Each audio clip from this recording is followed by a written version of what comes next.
The iPhone XS and specifically the XS Max have some serious downfalls, and I'm not sure if Apple could fix them. Hey guys, and welcome to BenderTube, bite-sized tutorials and tech reviews to let you know where you should get it or forget it. Now, if you're new here, please hit that subscribe button and make sure you hit for notifications so you don't miss out on the next video. Today's going to be a little bit different than normal because you've been seeing for about a week and a half everything there is to know about the XS iPhone models. I just got mine a few days ago, and I want to talk about some of the shortcomings I found with it. To get the obvious things out of the way first, we all know that the XS and XS Max don't come with fast charging lightning cables and charge really slowly right out of the box, meaning you have to spend more money.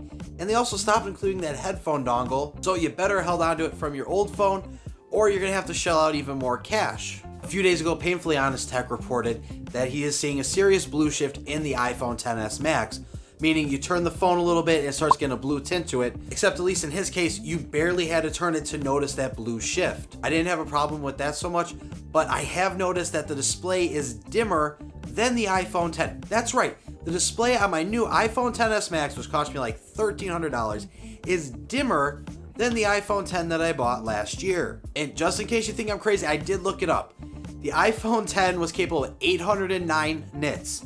The iPhone XS Max is capable of 725. So I'm not crazy.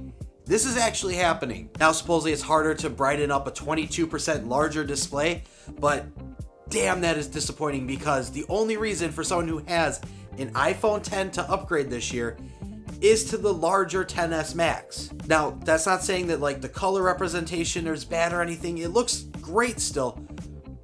But if I'm in bright sunlight, it is going to be more difficult to see. There have been reports that the reception on these aren't as great as other models, but I haven't seen that. I put my iPhone X and XS Max side by side, and they both got around the same signal strength, both on my Wi-Fi and from my carrier. There is a connection issue I've had though, and it's not specific to the iPhone XS Max. Ever since I went up to iOS 12, I have had an issue where sometimes, not all the time, when I leave my home network and go onto my carrier signal, I lose internet connection completely, and the only way to restore it is to restart my phone.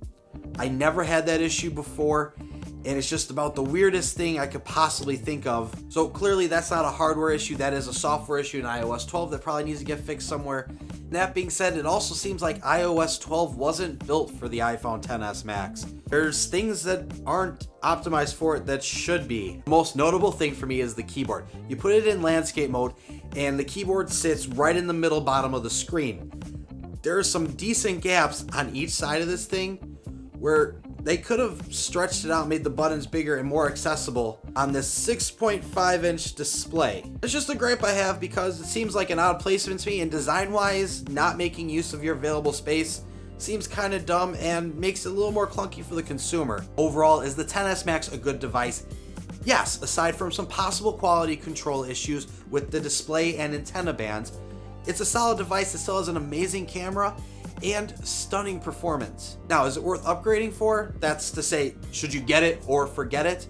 If you really, really, really need the biggest iPhone there is, then go with the XS Max. There's no question about it. But other than that, I think right now, wait like 3 weeks for the XR. Just wait to see what it's about. You can still pick up a XS Max and nothing's stopping you from that. So why not see if you can save a few bucks and still have something awesome? But I put the question up for you. Are you going to go grab the XS and XS Max right away? Or are you going to hold out to see what the XR has to offer? Let me know down in the comments below. And that's it for me today, guys. If you found the video helpful in any way, leave a like, leave a comment, and as always, I'll see you in the next one.